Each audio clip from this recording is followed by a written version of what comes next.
America एक तरफ Houthi विद्रोहियों पर हमला कर रहा है तो दूसरी तरफ ईरान को धमकी दे रहा है। अब अमेरिका ने एक कदम आगे बढ़कर कुछ ऐसा किया है जिससे ईरान भड़क गया है। दरअसल अमेरिका का एक जासूसी ड्रोन ईरान के परमाणु साइट के करीब पहुंच गया और उसने घंटों तक चक्कर लगाया। ईरान के नूर न्यूज ने वायुसेना के हवाले से कहा कि ईरानी F-14 लड़ाकू विमान और टोही ड्रोन तुरंत भेजा गया। ईरान की वायुसेना को आता देख अमेरिकी ड्रोन पीछे हट गया और ईरानी हवाई क्षेत्र छोड़ दिया। नूर न्यूज का कहना है कि ईरान के सशस्त्र बल हाई अलर्ट पर हैं और मध्य पूर्व में किसी भी दुश्मन के हमले का जवाब देने के लिए तैयार हैं। यमन में अमेरिका द्वारा किए गए हवाई हमलों के बाद ईरान और अमेरिका के बीच तनाव और बढ़ गया है। अमेरिका ने हूती विद्रोहियों पर हमले करते हुए दावा किया है कि उन्हें ईरान से समर्थन मिल रहा है, जिसे लेकर पूर्व राष्ट्रपति डोनाल्ड ट्रंप ने चेतावनी भी दी है। अमेरिका ने ईरान समर्थित हूती विद्रोहियों के खिलाफ बड़ा हमला शुरू कर दिया है। यूएस सेंट्रल कमांड बीती रात से ही हूती ठिकानों पर बम बरसा रही है। अब तक 30 से अधिक आतंकियों के मारे जाने की खबर है।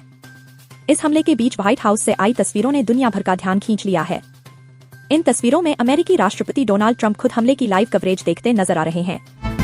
व्हाइट हाउस ने ईरान को चेतावनी देते हुए सोमवार को कहा कि उसे अमेरिका को गंभीरता से लेना चाहिए।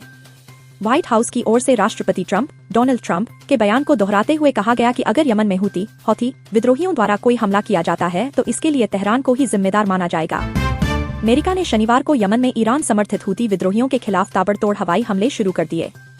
यह कदम अमेरिका ने लाल सागर में हो रहे व्यापारिक जहाजों पर लगातार हुए हमलों के मद्देनजर उठाया। यमन के स्वास्थ्य मंत्रालय द्वारा जारी जानकारी के अनुसार सना में अमेरिकी हमलों में कम से कम 24 लोग मारे गए हैं और 9 अन्य घायल हुए हैं। इजराइल ने गाजा में 57 दिनों शांति के बाद एक बार फिर खूनी खेल खेलना शुरू कर दिया है। सोमवार को फिर से शुरू हुए इजराइल हमलों में इजराइल की आक्रामकता अलग लेवल पर दिखाई दी है। इजराइल सीज फायर तोड़ने के पहले ही दिन 200 से ज्यादा फिलिस्तीनी लोगों की जान ले ली है। इजराइल इस हमले में मरने वाले हमास मंत्री से लेकर ब्रिगेडियर तक शामिल है।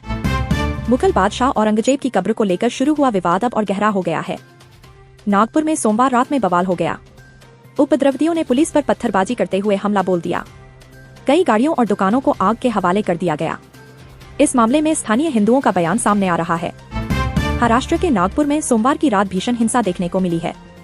नागपुर के महल इलाके में पथराव, कई गाड़ियों में तोड़फोड़ और आसपास के इलाके में आगजनी की गई है। इस घटना के बाद से ही शहर में तनाव की स्थिति है।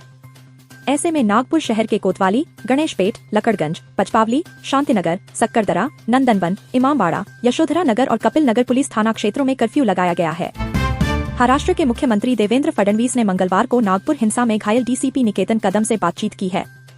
नागपुर हिंसा के दौरान पथराव में 3 डीसीपी स्तर के अधिकारी समेत 33 पुलिसकर्मी और 5 आम नागरिक घायल हुए हैं। इनमें डीसीपी निकेतन कदम भी शामिल हैं। उनके हाथ पर डीप इंजरी है। वहीं सीएम फडणवीस ने आरोपियों के खिलाफ कड़ी कार्रवाई करने का ऐलान किया है।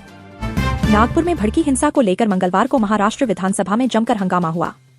मुख्यमंत्री देवेंद्र फडणवीस ने इस हिंसा को एक सुनियोजित साजिश करार देते हुए कहा कि विश्व हिंदू परिषद और बजरंग दल ने औरंगजेब की कब्र हटाने की मांग को लेकर प्रदर्शन किया था। इस दौरान उन्होंने प्रतीकात्मक रूप से कब्र की चादर को जलाया।